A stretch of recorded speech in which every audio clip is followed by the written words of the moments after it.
getting the facts right. You're watching News Channel 12 at 6.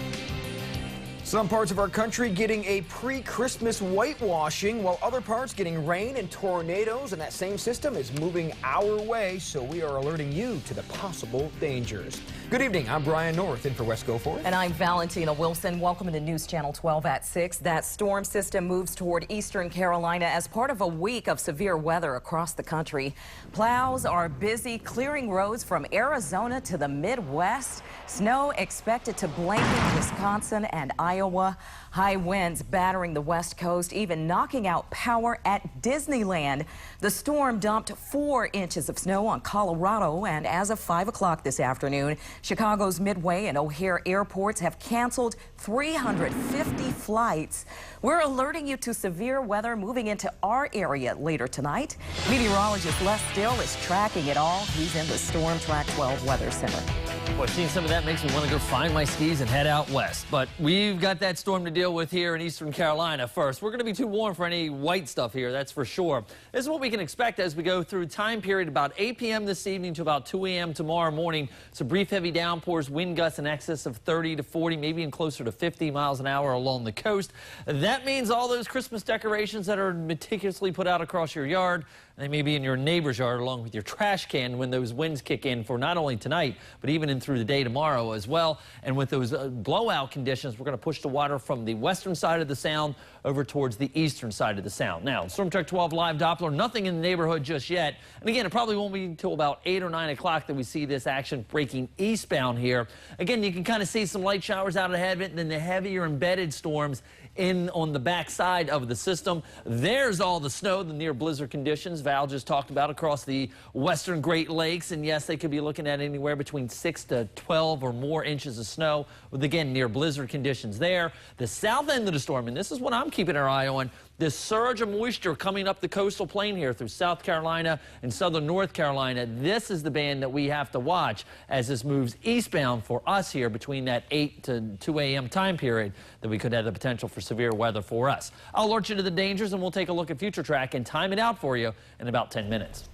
A mother accused of helping her daughter cover up a murder goes before a judge. Family members and friends of Phyllis Williams get emotional in a packed Carteret County courtroom. They were there to support Rhonda Hagan's mother, who was accused of helping her daughter cover up the murder of 90-year-old Goldie Hall. Hall was last seen at her Gales Creek home September 19th. The next day, there was a fire at that house. Hall's great niece, 30-year-old Rhonda Hagan, called 911 to report that fire. Then she was arrested a week later and charged with Hall's murder. Hall's body was found September 27th in a wooded area near Carl Garner Road. That's in Newport. News Channel 12's John Erickson. He was in the courtroom today. Now he's back in our newsroom getting the facts right. Brian, if this story is anything, it's family drama to the extreme. Great aunt murdered, a family member charged with the murder, and now mom's in jail at Christmas time. Daughter and mother will likely be in the same place for Christmas, that is, in jail. This is mom learns how to walk with her feet shackled. Phyllis Williams is charged with accessory after the fact in the murder of 90-year-old Goldie Hall. Carteret County deputies previously charged Williams' daughter, Rhonda Hagan, with the actual murder. Mom allegedly misled investigators, and her husband says she knew even more.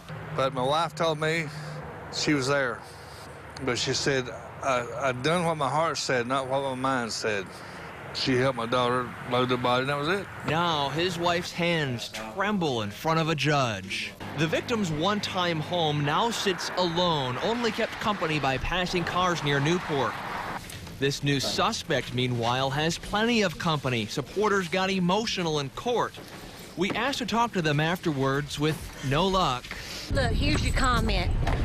Go to Michelle. We also asked the sheriff if the daughter actually implicated her mom. The sheriff did not confirm that. News Channel 12 obtained a copy of the victim's will, where we find a personal connection to her. That is, her signature. People who knew her say she sent Christmas cards, but this signature will not be on any cards this year or ever again. In a copy of her will, it shows the victim had about $800,000 in assets. You might remember investigators said this murder was over a dispute over money. We'll be following this all as it plays out. We are live in the newsroom. John Erickson, News Channel 12. All right, John. Phyllis Williams is due back in court in early January. An update to a story we've been following since January of this year. A Camp Lejeune Marine is shown in photos urinating on the bodies of several Taliban fighters in Afghanistan, pleads guilty to charges of violating military conduct. Investigators say Staff Sergeant Joseph Chamblin is one of 4 Marines involved in the incident in July 2011. A military judge ordered Chamblin to 30 days confinement and 60 days restriction. He must also forfeit $500 per month for 6 months and pay a $2,000 fine.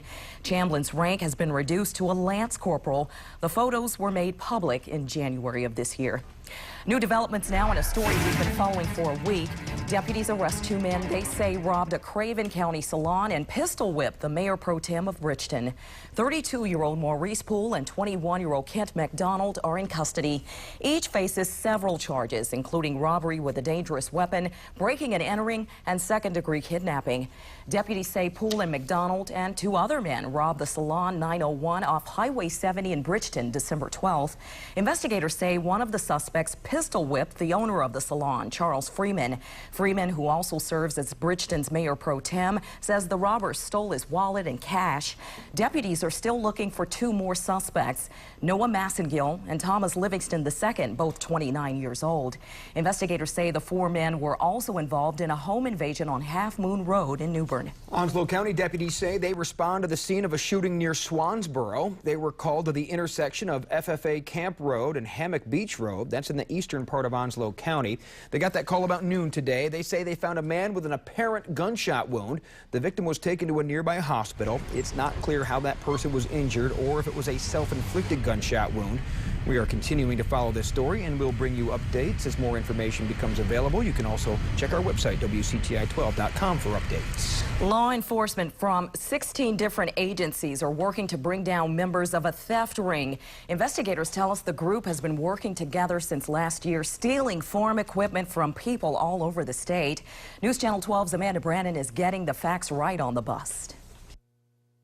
These are the thieves authorities in Pig County say stole $1 million worth of farm equipment. These guys were very selective and very picky about what they stole. And they generally liked brand new stuff or close to new stuff. If your stuff looked bad, they left it alone.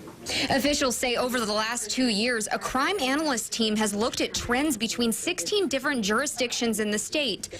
And that's how authorities eventually traced the thefts back to these 4 people. Some of them were legitimate businessmen. One of the suspects was a car dealer, and so he made a lot of contacts in the community, and he helped move a lot of that stolen equipment. Angelo Daniels had his lawn mowing equipment stolen twice in the last year from his home in Farmville. Both times he says he locked everything up. A lot of times, if a crook really wants something, it's hard to keep a crook from getting about what they want. And he wasn't the only victim. This John Deere dealer in Winterville had $65,000 worth of equipment stolen this summer. The manager says the thieves first went across the street to the ABC store and knocked out most of the surveillance cameras. Then they took their pickup truck with a 20-foot enclosed trailer, backed it up behind this fence, knocked it over, and then stole 5 of these zero-turn lawnmowers. It was planned. It is a good plan, yeah. The perpetrators spent many days riding around and just looking for the easiest access they could find to the equipment they were looking for. In Greenville, Amanda Brannon, News Channel 12. Investigators recovered more than $500,000 worth of equipment taken from both homes and businesses. They expect to make more arrests soon. Well, Val, what's at the top of your Christmas list? Peace and joy on Earth. Yeah. One little boy gets to unwrap his gift a little early. That in the form of a visit from his dad. More on this reunion coming up. And taking a look, we are alerting you to the potential for some severe weather this evening from about 8 p.m. until about 2 a.m. I'll alert you to the threats and also talk about a much colder day in store for us tomorrow than we have in the last couple days. News forecast details are 2 minutes away here on News Channel 12 at 6. Getting the facts right. You're watching News Channel 12 with Valentina Wilson. Wes Goforth, and Storm Track 12 Chief Meteorologist Skip Waters. News Channel 12, getting the facts right. Alerting you to severe weather dangers in eastern Carolina. This is Storm Track 12 meteorologist Les Still. All right, well, our Storm Track 12 threat tracker is going to remain in the medium category, more so for about the next 6 to 8 hours around that midnight hour here. So we're going to have a strong cold front moving its way through the area, but still some gusty winds are going to be with us even as we head on through the day tomorrow. Now, the main threats I need to alert you to is the potential for some damaging wind gusts. We could be looking at winds in excess of 35, 45 miles an hour, and it's not only going to be just with the front, but even rather gusty as we go through tomorrow afternoon and even through the first part of Saturday. But I am slightly concerned. I'm starting to see the ingredients potentially getting into eastern Carolina here for maybe an isolated tornado. Not going to be a whole lot of thunder with this system. The ingredients that actually cause thunder just are absent from this system, but there's enough wind with this system that we could get some of those storms and showers rotating. No threats to alert you to, though, as we go through Saturday and Sunday as the weather kind of quiets down. All right, let's get you out the door and take a look at Storm Track 12 Live Doppler this evening. If you're headed out to dinner or doing some shopping, between now and about 8:30, 9 o'clock, we're okay. The action's now west of I-95, and it is eventually going to start to move eastbound here. You can see what we are tracking here is some of the heavier embedded cells kind of in the center of this line. So we'll start off light at first, and then we'll see these gusty winds potentially coming down to the surface and some of these heavier reds and yellows. So tune in to me tonight on Fox Eastern Carolina News at 10, and then also at 11 o'clock here on News Channel 12. It'll be about that time period. They'll be working their way through the area, and of course you can always follow us on our Facebook page as well. Let's head into Craven County. Havelock, use that as our Storm Track 12 backdrop for this evening. Again, up to about 8:30, 9 o'clock, we're dry. Temperatures are on the warm side into the 60s. A rainfall from about 8 o'clock until 2 a.m. Then after that, the rain shuts off. Temperatures start to drop from there. Clouds hold around. Those winds kick in, and they're going to be rather windy for the day tomorrow. I think we'll see some sunshine at least for the morning hours, but then as the cold air comes in the afternoon, the clouds will move back in. And notice those winds out of the west, 20 to 30 miles an hour. So actual temperatures only into the upper 40s, near 50 degrees, feeling more like freezing or below when you factor in those gusty winds. And that's what we need to alert you to. They're going to be around for the next 24 to 36 hours. 54 in Greenville, but 66 in Jacksonville. So you see that warm air surging up ahead of this system. And that's why I'm saying I'm kind of watching some of the ingredients starting to come in place, especially with a southeasterly wind that's bringing moisture in off of the ocean, raising the dew point air, and as a result, that is why I am concerned we could see maybe an isolated tornado with this system.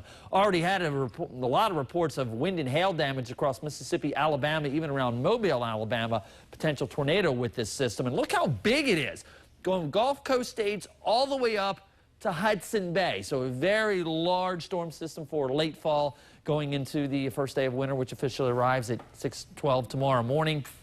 Here's that system we're watching again for us here in eastern Carolina. We've been watching the high-level clouds during the afternoon hours really start to thicken up. And as we go on through the evening hours here, the storm system will be moving on through. So let's time it out here for you with Future Track. Again, as we go through 8, 9 o'clock, the rain remains west of I-95. Between about 9, 10 o'clock, it starts to move eastbound. Shortly after midnight, it's off the coast. There's the clear skies I'm talking about for early tomorrow morning out the bus stop. Then watch how that cold air comes in the afternoon and we get those clouds to form back in here as we head on through tomorrow afternoon. So here's what Future Track and your planning forecast is showing. Temperatures only near that 50-degree mark for the next couple days. And again, it is going to be rather on the windy side. We do see some light showers in here for Christmas Eve afternoon. That should taper off, though, and we'll be in between systems, although a little bit more cloud cover for Christmas Day. And then a stronger storm system comes our way for the middle of next week. All righty, we're all waiting for Santa to arrive. Speaking of Christmas cheer, a local boy who hasn't seen his dad for a year is getting a very special gift. The soldier is home for the holidays and makes a surprise visit to his son's school. If your daddy could not come home, what would you want for?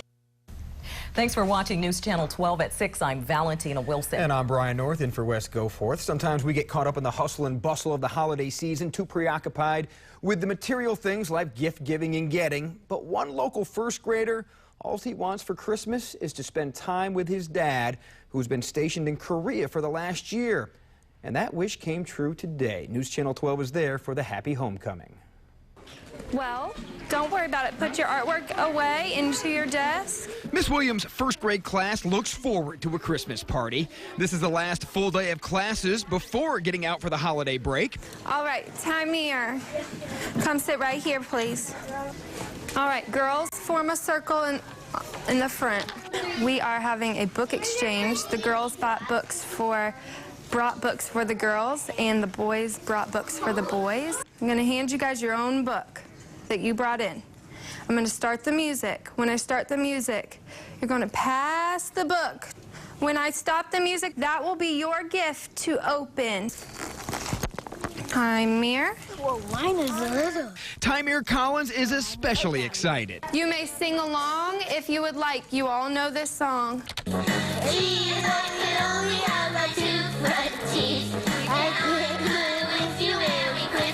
Pause. This is your gift. Awesome. It's to a factory. Well, two front teeth may be on the top of most 6-year-olds' Christmas list. Tamir wants something else. Tamir, buddy. What do you want for Christmas? Is there something special you want? My dad. Your daddy? Little does he know, Daddy is just down the hall. Army PFC Taekwon Collins has been stationed in South Korea for a year. He's been gone for 12 months, not seeing my son, but I'm here now. For Tamir, this is a moment 367 days in the making. Daddy! What's up, man? How you doing, man? You doing all right? Yes. You see all these people here, man? Welcome home. That's right. Yes. Hey, hug me, man. Hug your daddy, boy. All right, we're going to sign you out. All right, Mama, this is over with. Thank y'all. Thank y'all. Now Tamir and Taekwon will be decking the halls together and having a very Merry Christmas. Oh, yeah, I'm glad to be home and see my child. Quan Collins will be home for Christmas and New Year's, but he says he has to report to Fort Bragg in January for his next assignment. And now I'm feeling old because it was 10 years ago I covered Quan when he played for New Bern High School when he led his team to the state championship game against Charlotte Independent. So thank you, Quan, for serving as well. He went and played some college football. Now he's serving our country. And thank you for allowing us to take part in such a beautiful story. It really brings tears to your eyes. Yes, it does. Well, the Pirates get pumped up as they prepare for Saturday's big game. News Channel 12 sports anchor Drew Hinesley will take us inside today's practice at the Superdome. You're watching News Channel 12 at 6. ECU Bowl Week on News Channel 12, brought to you by Pacellas of New Bern. Win with Pacellas.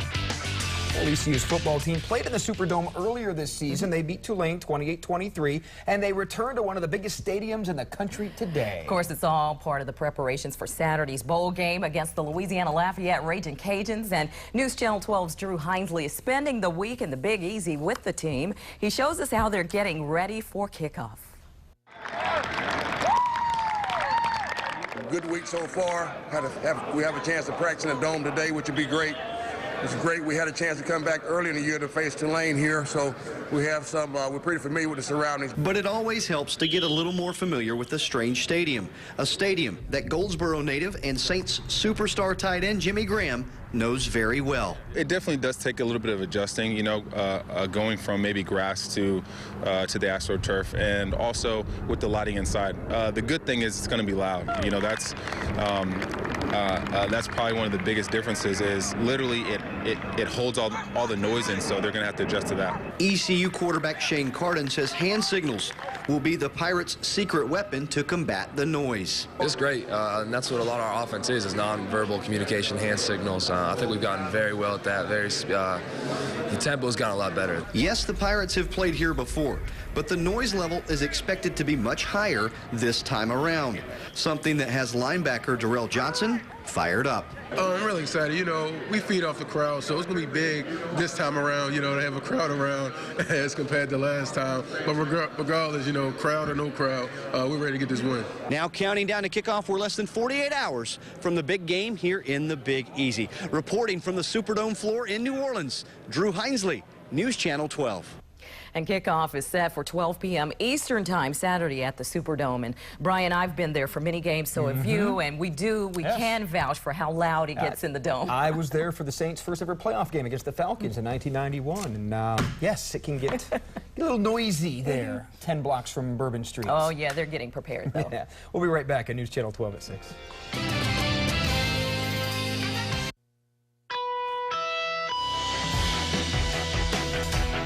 Tracking a strong cold front moving in from the west. Nothing in the neighborhood right now. Won't be until about 8:30, 9 o'clock before it starts to move in. But we do have the potential for some strong and maybe even damaging winds with these storms. The height of the storm should be between about 9 p.m. until about 1 or 2 a.m. before it finally gets off the coast.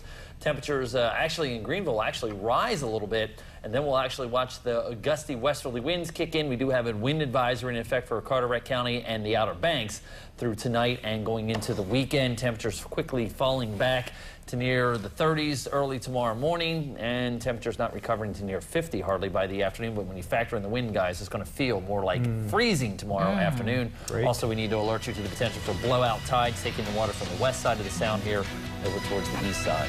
And I saw on that graphic Santa has the idea. He jumped up above the clouds, Yes, exactly. it looks like. We'll see you tonight at 11.